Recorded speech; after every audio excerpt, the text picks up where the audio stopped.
Heather Grant, and today we're going to talk about how to do charity work with your guild. Luana, you've really organized and distributed a ton of quilts. Isn't it around 8,000 or something?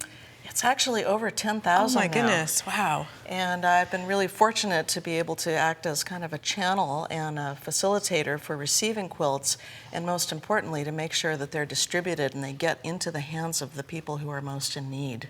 So what are some things that guilds should think of when they're finding an organization or looking for a way to make charity quilts?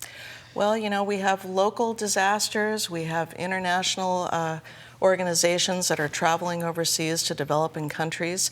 And so for me, the most important thing is to make sure that the quilt actually makes it to where it's intended.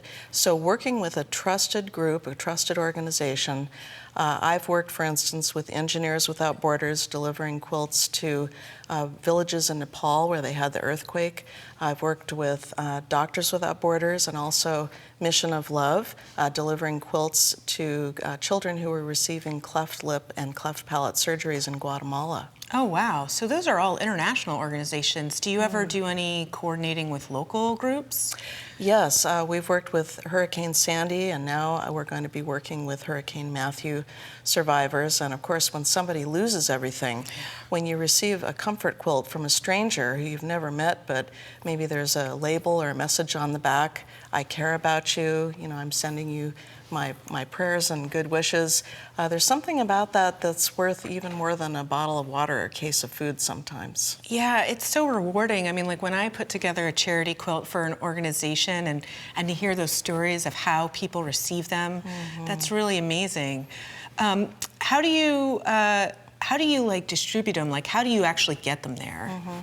Well, like I said, working with an organization is really key, an organization that you trust. Yeah. So I've shipped them all to one place, and an organization would have a truck full of hundreds or even thousands of quilts that would be delivered, and you have to have someone there who you can trust to make sure that it goes to the people who really need it. But for instance, when we sent 2,500 quilts to Japan, we had to arrange for it being shipped on an airplane, you know, a very large airplane with a lot of cargo space.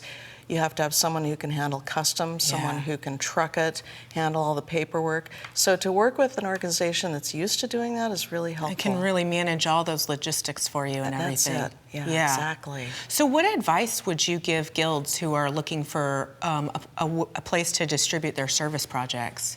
Well, you know, modern quilts are utilitarian quilts. Yeah, so they are. It's just perfect for a modern guild to take on a project like this.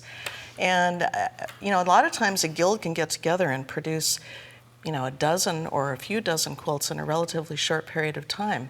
And so I think that if you have a group of people who are massively producing quantities of them, and you find an organization that has a key person that you can work with, I think, you know, having good communication with that one person sometimes is the foundation for the whole project.